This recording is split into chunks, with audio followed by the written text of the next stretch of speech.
నెల్లూరులో ఓ యువకుడు దారుణ హత్యకు గురయ్యాడు. 22 ఏళ్ల మోహన్ చంద్ని స్నేహితులే హత్య చేశారు. మిత్రులతో కలిసి బాడుగ కార్లు తెచ్చి అమ్మకానికి పెట్టాలని ప్లాన్ చేశాడు మోహన్ చంద్. ఈ క్రమంలో స్నేహితుల మధ్య వివాదం తలెత్తింది. దీంతో మోహన్ చంద్ని స్నేహితులు రాట్లతో కొట్టి చంపారు. గుట్టు చప్పుడు కాకుండా వీరిరువురు పెన్నా నదిలో పూడ్చిపెట్టారు. ఘటనపై కేసు నమోదు చేసిన పోలీసులు విచారణ చేపట్టి 5 నిందితులను అదుపులోకి తీసుకున్నారు. వీరిరువురికి చెందిన పునీత్ రెడ్డి, తరుణ్ రెడ్డి, శ్రీధర్, మామూలూరుకి చెందిన మరో ఇద్దరిని అరెస్ట్ చేశారు.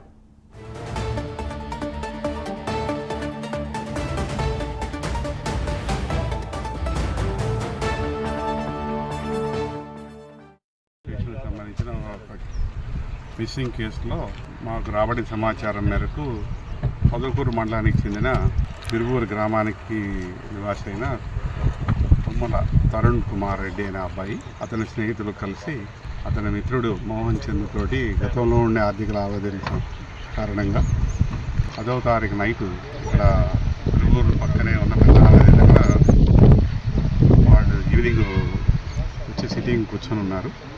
ఆ క్రమంలో వాళ్ళ మధ్య గతంలో జరిగిన ఆర్థిక లావాదేవీల విషయమై గొడవలు పడ్డారు.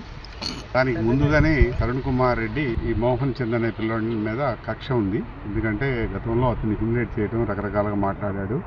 పైగా అతనికి సంబంధించిన డబ్బులు బాకీ విషయంలో గొడవ పడ్డారు. దాని విషయం మనసులో పెట్టుకొని తన స్నేహితులతో ఇతను నమ్మకంగా పిలిపించుకొని 2 రెంటల్ కార్స్ని డిస్పోజ్ చేసే విషయం గురించి పిలిపించుకున్నారు. ఆ కార్లతోటి ఇక్కడ తన పొజిషన్లో తీసుకున్న తర్వాత అతన్ని నమ్మకంగా వాళ్ళ దగ్గర ఉన్న ఆల్రెడీ ప్రిపేర్ చేసుకున్న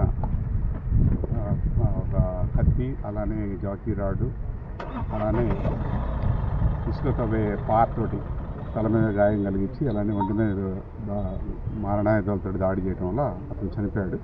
చనిపోయిన వ్యక్తిని ఇక్కడే పెన్నా నదిలోనే పూర్తి చేసేసి వాళ్ళు పరారులో ఉన్నారు. తర్వాత మాకు రాబడిన సమాచారం మేరకు మా రూరల్ ఇన్స్పెక్టర్ గారు అతన్ని అదుపులో తీసుకొని ఈరోజు విచారిస్తే ఇక్కడ పెన్నా నదిలో పూడ్చిపెట్టాడన్న విషయం